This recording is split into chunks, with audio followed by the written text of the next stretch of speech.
what we're going to do. We're just going to map it out. $15 an hour, 40 hours a week, 52 weeks a year is $31,200, right? You're going to do that for approximately 50 years of your life. You work minimum wage. One person's life is worth $1.5 million. Their entire life, working adult life, it's worth $1.5 million. $15 an hour, yep. 40 hours a week for 50 years. $1,560,000 is what they're saying. If that's the only job that you ever did, that's what we're willing to pay. That's what your life is worth for 50 years of your life. Is worth $1.5 million. I'd say it's worth. I'd say that is the minimum. The minimum. I would say that you can't put a number on someone's life. Right. Exactly. But we do. It should be more. But we do. Way more. We put a number right on it, and that's what we do. And we say, all right, well, this is what we're willing to pay. How can you argue against that? How can you argue that it should be lower? How could you possibly? You can't argue that's going to be lower. In the eye. How could you look me in the eye and tell me that the people deserve less than that? I'm not saying they deserve less. I'm saying we need to create a mindset where people determine what their own time is worth. That's what I'm saying. They can't even do it. They can. But we've told them they can't do it. You got to realize, man. And I'll even say for myself, I come with nothing behind me. I still come from a place of privilege. Being able to present myself, being able to have knowledge about what is right and wrong, being able to know how to show up on time somewhere, being able to fill out a job application, being able to sit in front of somebody and present myself in a way that is at least presentable enough for me to get a job where I can do something well. Some people have none of those skills. They don't learn it. They don't know it. They don't have anybody around them to guide them. Nothing. They have no money. They have no resources. They have scraped together from birth how to get through life. And they have zero chance of finding a way in this incredibly structured world of improving their life, regardless of what their skills are. So what do?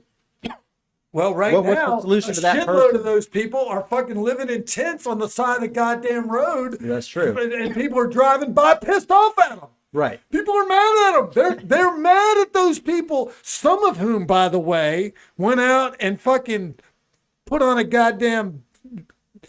bulletproof vest and a helmet and fought for us in a damn battle on the other side of the world, and then came back over here after they fought that battle and we just, hey, thank you so much. We're so grateful for what you did for America. Good luck. And now they're fucking living on the side of the road. And people are mad at them for doing it. Right. And yes, that's currently happening. So my mindset, and this is just, it's not, like I said, it's not just about the number. It's about the way that people treat people. Sure. On a daily basis. And when you say, I listened to somebody had a little clip on some show, Instagram or TikTok or something, and he said he sat down with a billionaire, and the guy asked him, why am I a billionaire and you are not? And he said, I don't know. And he said, because you have bad time management. We both have 24 hours in a day. Let's say you both start off with the same zero balance. What did you do today that changed your mindset? Some people can't do that. Some people cannot change their mindset. My argument is that if you're a billionaire, in my opinion, you're a fucking dick. Maybe. You're a fucking dick. The only possible way. Maybe. All right, so it depends on how you get there. Let's say you're... You tell me a way that you become a billionaire without being a dick. Seriously. Real estate deals. Real estate deals have such a high... Are you not fucking over everybody that you're doing a real estate deal with if you're making $1 billion off those transactions? The only reason I say this is because in real estate, the transaction fee is the same across the board, no matter how much the property costs, right? So here it's 3%. 3% is the going rate for a buyer agent or a listing agent to make on a property, right? No matter how much the property's $100,000, you make $3,000 off the sale. Property's $1 million, you make $30,000 off the sale. It's the same percentage. Now, should it be? I don't know. I don't know where they came up with that. But if you have a $1 million home, just made up. If you someone made it up, somebody just makes it up. Right, because the job is the same. The job is the same whether the house is $10,000 or $1,000,000. The job is exactly the same.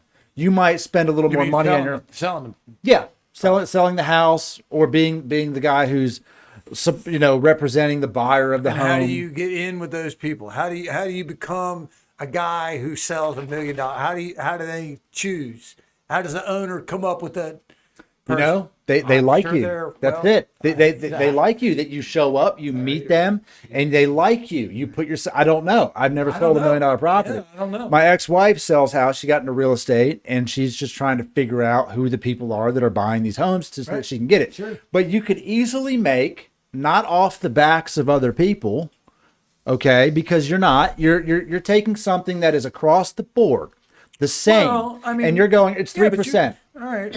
All right. So you could generally, people build well. The people that are just buying and selling real estate, that are just part of the transaction, I don't believe those people are becoming billionaires. Oh, absolutely. They're definitely millionaires. You're becoming a billionaire for sure. if you own the property, and then after you own the property for a while, you sell it as a profit. I could see those people becoming billionaires. The people that are doing the number crunching, the people that are doing the cashiering of the transaction, you do enough of them, you can get there. I suppose. Definitely, because you're generating a lot of money, and there's no my take. And this is a very specific example, right? Because this isn't a Jeff Bezos example, but I do see a lot of people in real estate that make a lot of money, and some of them own properties, and they're rentals, and you don't make a lot of money off a rental. You really don't. But if you own enough of them, you make a lot of money. And that's not stiffing it to somebody necessarily. Now it might be if they're rent gouging them and they're willing. Like, I pay for this house $23.50 a month, which I think is fucking crazy. I could buy this house for less money than that if I could afford to buy it, but I can't afford to buy it because I have to jump through 1,000 other hoops to appease.